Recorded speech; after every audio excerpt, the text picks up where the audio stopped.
안녕하세요. 결혼을 앞두고 있던 20대 후반의 여성입니다. 정말 결혼을 해도 아쉽지 않을 좋은 사람이라 믿었는데 제가 사람 보는 눈이 많이 부족했나 봐요.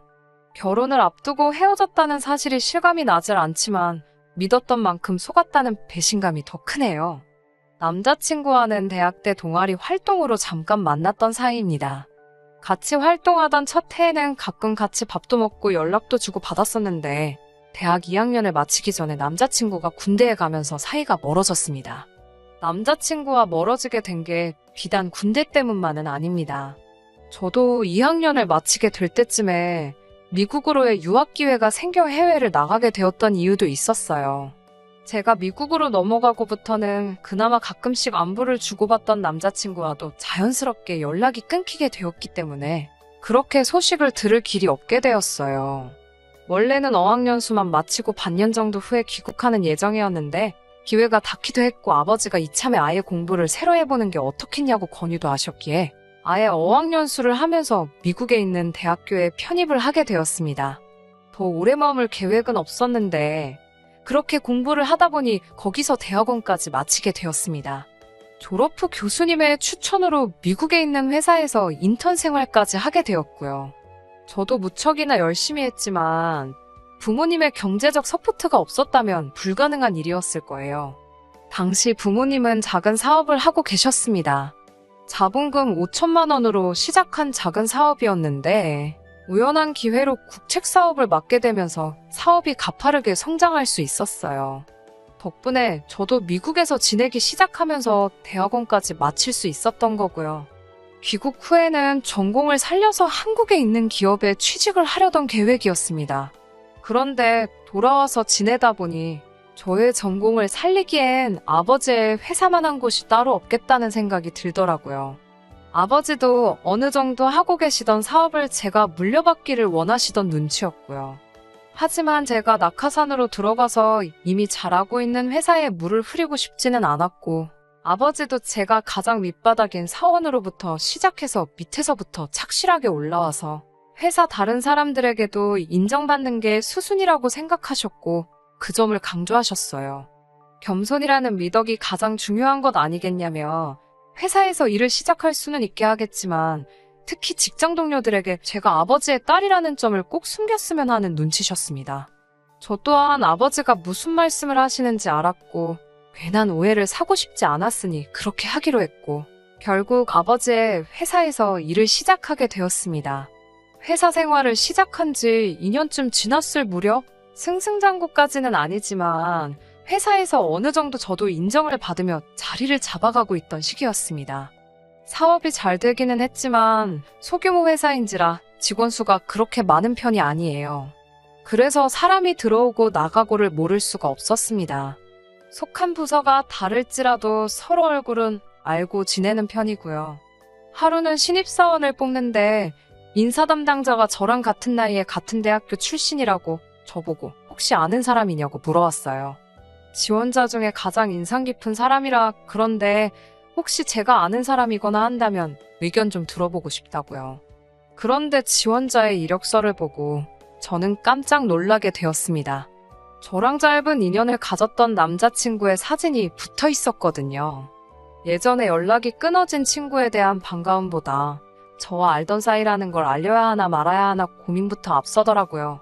저는 대학교를 다니다가 유학을 떠나서 대학 시절의 인맥은 없는 거나 마찬가지다 하고 둘러댔어요. 그런데 그러고 얼마 뒤에 남자친구가 당당히 합격해서 회사에 입사하게 되었더라고요. 남자친구도 저를 알아본 눈치였는데 제가 저도 모르게 제 입에 손을 가져다 대며 남자친구에게는 비밀로 하라는 듯 제스처를 취했습니다. 사람들이 워낙에 말을 잘 만들어내기도 하고 말도 안 되는 소문으로 고생하는 사람들을 몇몇 봐와서 그런지 저도 모르게 그런 행동을 취했던 것 같아요. 그리고 그 이후로 결국 저는 처음 한 반년 동안은 남자친구를 모르는 척 했습니다. 그런 와중 하루는 남자친구에게 연락이 왔어요. 친한 친구가 되자는 건 아니지만 그래도 동료로서 친하게 지낼 수는 있지 않겠냐고요. 사실 신입 직원인데도 불구하고 일도 잘했고 우연찮은 기회였지만 저희 아버지와 출장을 자주 다녔어요. 아버지도 남자친구의 능력을 인정하는 분위기였고 저도 한층 멋져진 남자친구 모습에 저도 호감을 느끼고 있었거든요. 아무튼 남자친구가 먼저 용기를 내서 연락을 준 점에 대해 저는 고맙기도 하고 한편으로는 미안한 마음도 들었습니다. 그 이후로는 동료로서 가끔씩 점심도 같이 먹고 영화도 같이 보다가 결국 연인 사이로 발전하게 되었습니다. 그때쯤 아버지한테도 남자친구가 사실은 제가 한국에서 대학교를 다닌 시절부터 알던 사이라고 했습니다. 아버지는 혹시 남자친구 취직에 제가 연관돼 있던 거냐는 걱정만 하시고는 아니란 사실을 알고는 안도의 한숨을 내쉬었어요. 그리고 아버지도 사람이 참 괜찮고 능력도 있는 것 같으니 한번 잘 만나보라고 응원해 주셨습니다. 솔직히 신중하고 말수도 많이 없는 남자친구가 적극적으로 저에게 다가오기 시작했을 때 사실 전 속으로 적잖이 놀랐습니다. 학교 다닐 때부터 남자친구는 매사 지나치게 조심스럽고 여러 가지 경우의 변수를 고려하는 편이라 그런 신중함이 주변 사람들을 지치게 하는 편이었거든요.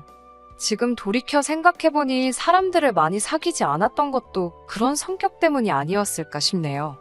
반면에 제 성격은 한다면 한다고 아니면 아닌 거지 어정쩡한 건 딱 싫어합니다.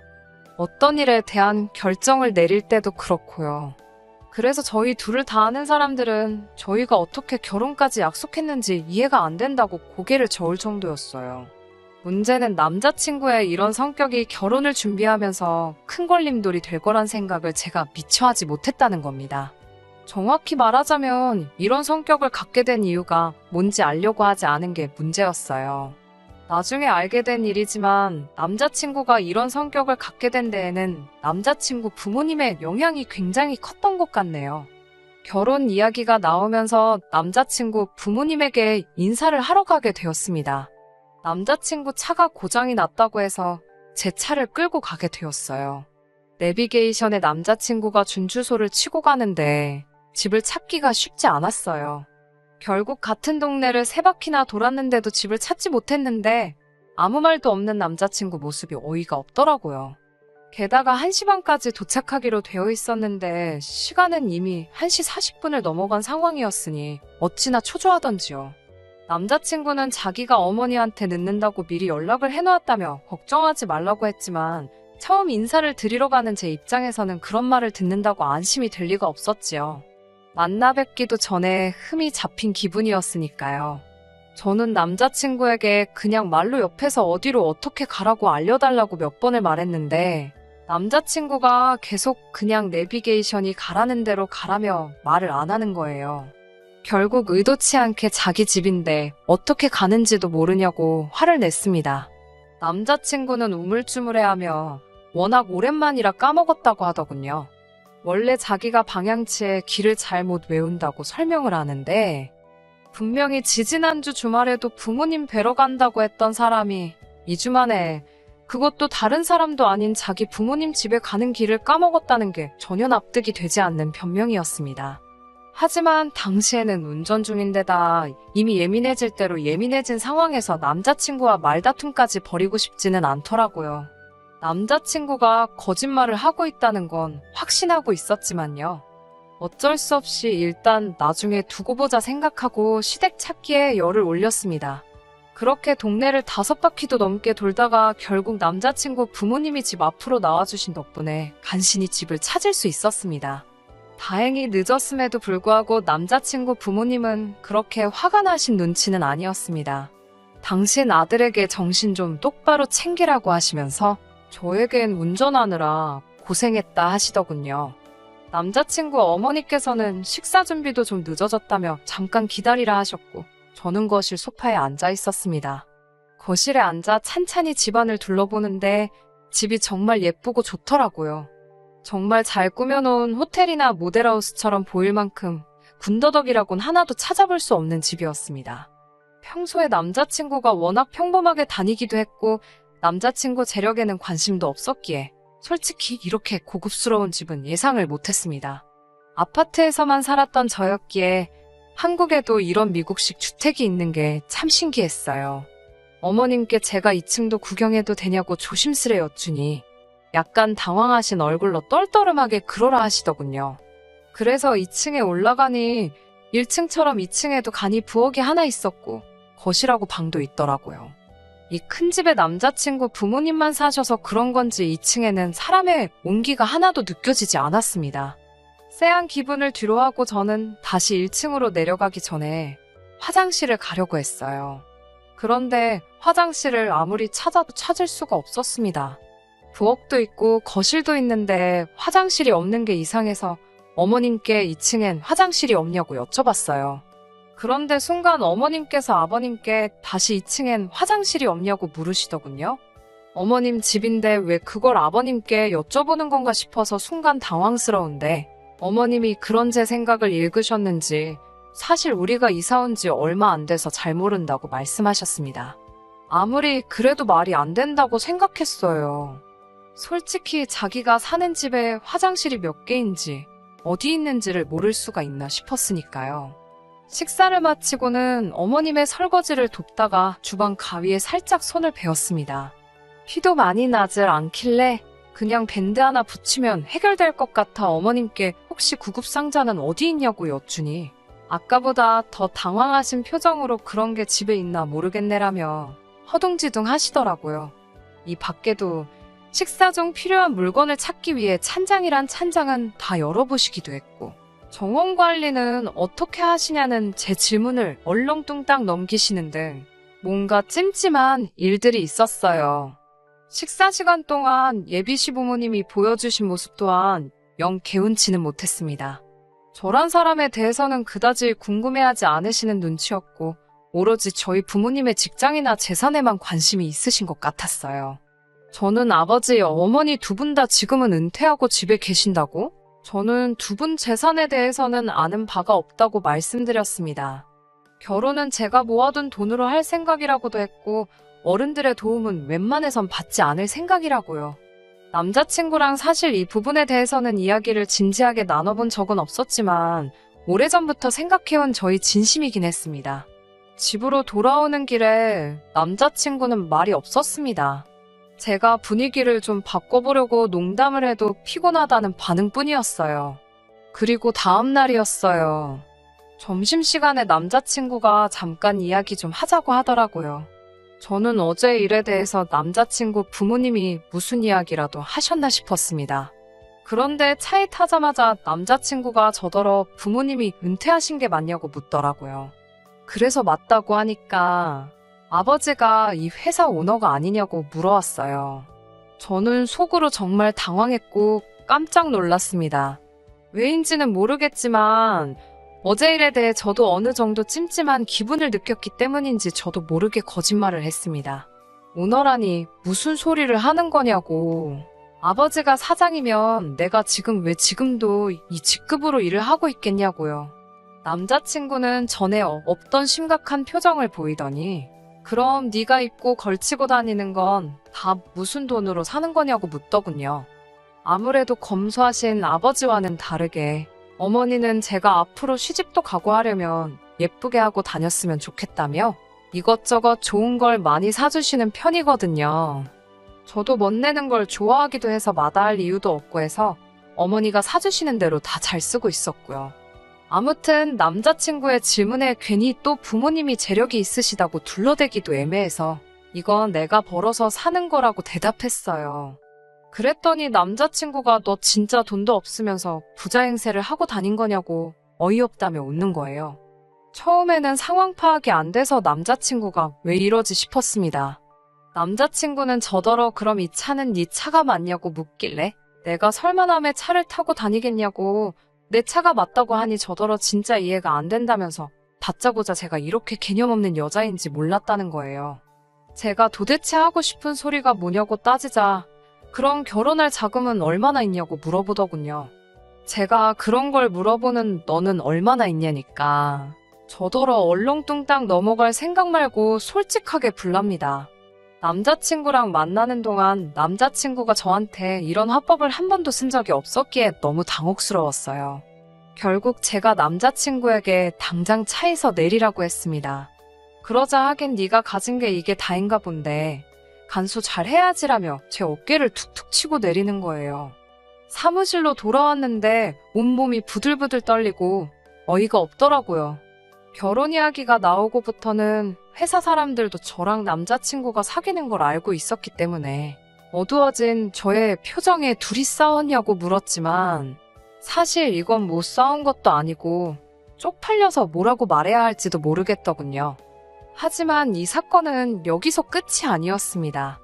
당연히 헤어지기로 마음을 먹었고 부모님께도 오늘 있었던 일을 말씀드렸어요. 아버지는 충격이 크신 듯 했습니다. 평소에도 남자친구를 높게 사던 아버지는 제가 남자친구와 결혼하면 사업체를 바로 저와 남자친구에게 나눠서 물려주실 생각을 하고 계셨거든요. 어머니도 서울 생활은 너무 지친다며 하루빨리 은퇴해서 공기 좋은 곳에 가서 살고 싶다 하셨고요. 아버지는 생각에 잠기신 얼굴로 어떻게 해야 할지 생각해보자 하셨습니다. 당장 다음날 회사에 출근해서 남자친구를 봐야 한다니 속이 답답해져서 그 길로 일주일간 휴가를 내고 회사에는 나가지 않았어요. 당연스럽게도 남자친구는 제가 부모님은 은퇴하시고 저는 월급쟁이 벌이로 이것저것 비싼 거 사다 나르는 그런 여자로 생각한 건지 연락 한 통 있지 않았어요. 한 주가 흐르고 회사에 출근했는데 사람들이 절 보는 눈빛이 곱지가 않더라고요. 이게 무슨 일인가 싶어서 평소에 친하게 지내던 직원에게 살짝 물어보니 직원이 문자로 나중에 이야기하자고 했습니다. 사원수가 적은 회사다 보니 다른 직원들 눈치가 보였던 모양이에요. 그 직원이 들려준 말은 놀라웠습니다. 남자친구가 회사 사람들에게 제가 사장님의 첩이라는 이야기를 했답니다. 사장님이 저희 아버지인데 제가 그 첩이라니 말도 안 되는 소리잖아요. 그러면서 제가 자기랑 사귄 이유가 사장님의 애인인 걸 안 들키기 위해서 위장할 속셈으로 만난 거라며 자기는 그런 것도 모르고 저랑 결혼까지 생각했다고 피해자 행세를 하고 다녔다더군요. 일개 사원인 제가 무슨 재주로 그 좋은 차에 명품을 휘감고 다녔겠냐며 그게 다 제가 첩질해서 사장님 돈으로 펑펑 쓰고 다녔던 거라고요.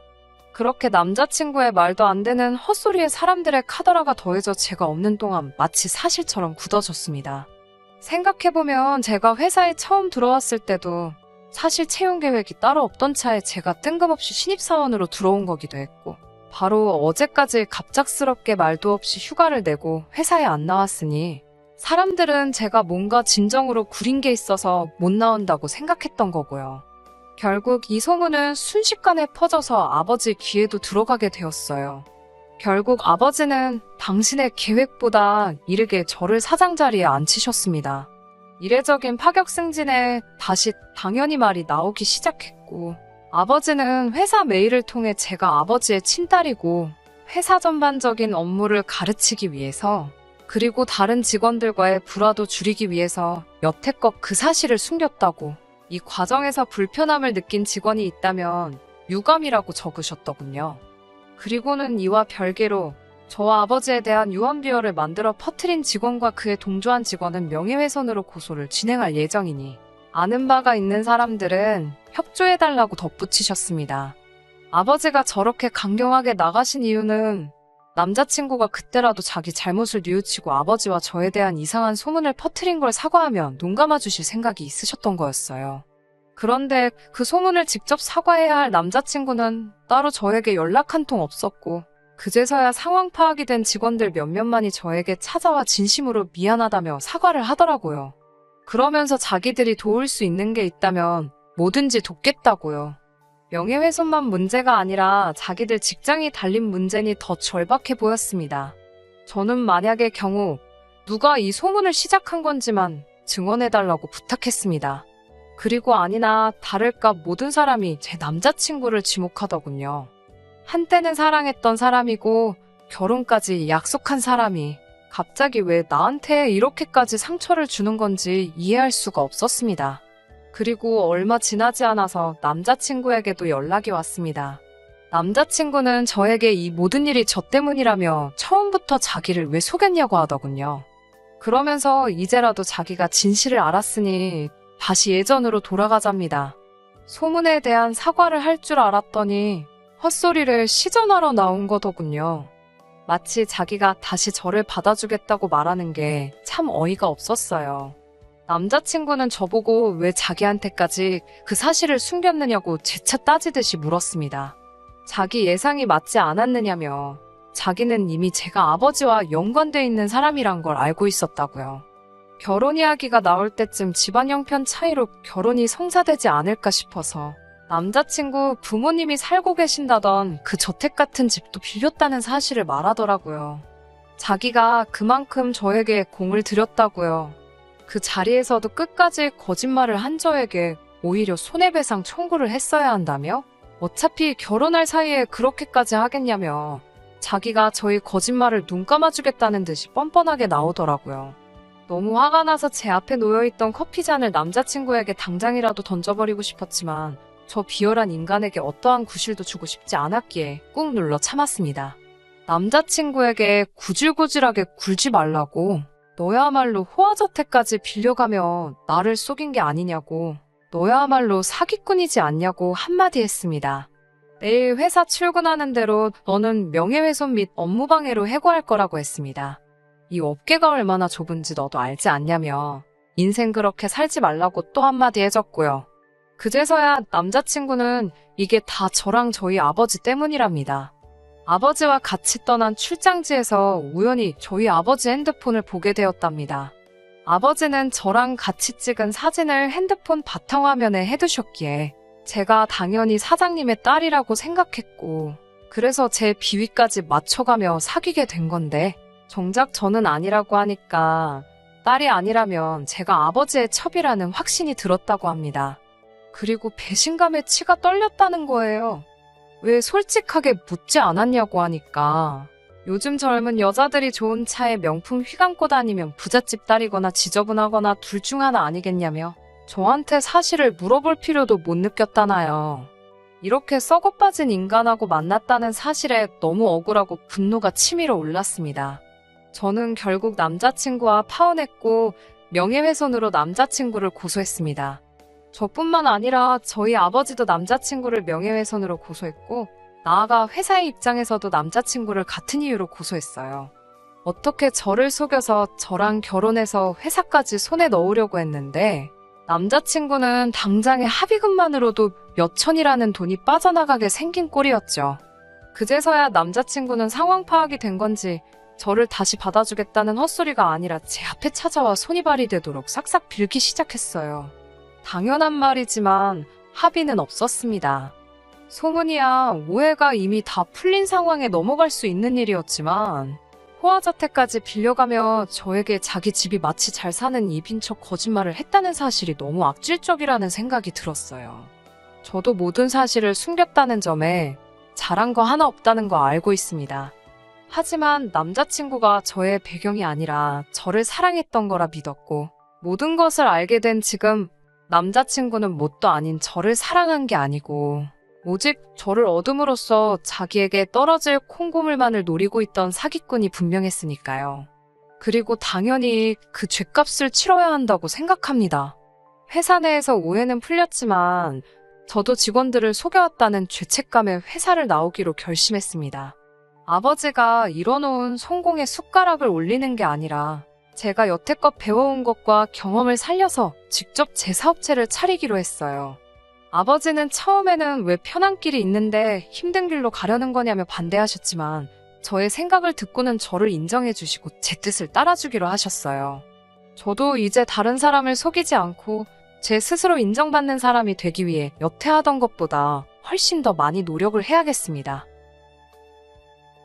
끝까지 들어주셔서 감사합니다. 오늘의 사연은 여기까지입니다. 구독과 좋아요, 알람 설정 부탁드리고 더 좋은 사연으로 다시 찾아뵙겠습니다. 감사합니다.